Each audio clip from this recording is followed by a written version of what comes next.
Jupiter कभी एक planet नहीं था, वो एक ऐसी कैद थी जहां से अब दरवाजा खुल चुका है और जो चीज अंदर से निकल रही है वो स्पेस को नहीं, रियलिटी को चेंज कर रही है। पार्ट 2 के बाद कायनात में सिर्फ एक चीज रह गई थी, खामोशी।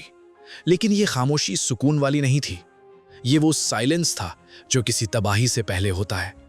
जुपिटर अब नॉर्मल नहीं रहा था, उसका magnetic field unstable, signals chaotic और रेड स्पॉट ऑलमोस्ट डिसअपीयर हो चुका था, जैसे कोई चीज अंदर से बाहर आ चुकी हो। साइंटिस्ट्स ने अपनी फाइनल अटेम्प्ट किया मॉनिटरिंग का, लेकिन इंस्ट्रूमेंट्स ने एक अजीब चीज शो की।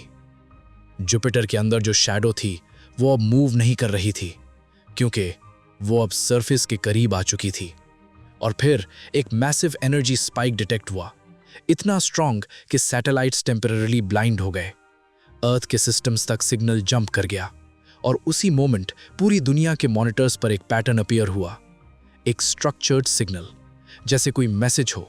और फिर जुपिटर का आउटर एटमॉस्फेयर टियर होने लगा, गैस लेयर स्प्लिट हो रही थी, जैसे कोई इनविजिबल फोर्स उन्हें पुश कर रही हो। और उस स्टोन क्लाउड के अंदर पहली बार वो चीज नजर आई, ना फुल्ली शेप्ड ना फुल्ली फॉर्म, बस एक प्रेजेंस जो स्पेस के लॉस को इग्नोर कर रही थी।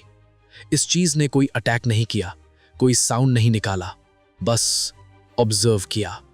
और उस ऑब्जर्वेशन के साथ ही अर्थ के मैग्नेटिक सिस्टम्स फ्लक्चुएट होने लगे, जैसे दोनों एक ही कॉन्शियसनेस से कनेक्टेड हों। साइंटिस्ट समझ चुके थे, जुपिटर कोई प्लैनेट नहीं था, वो एक कंटेनमेंट फील्ड था, एक ऐसी बैरियर जो किसी एंशिएंट और अननोन एंटिटी को सिर्फ रोक नहीं रही थी, बल्कि लॉक किए हुए थी। और अब वो लॉक टूट चुका था।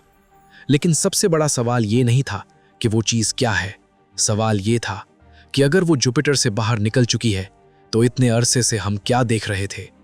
और फिर सब मॉनिटर्स ब्लैक हो गए, सिर्फ एक फाइनल सिग्नल रह गया जो अर्थ के हर डिवाइस पर एक ही लाइन शो कर रहा था, वी वर नेवर अलोन।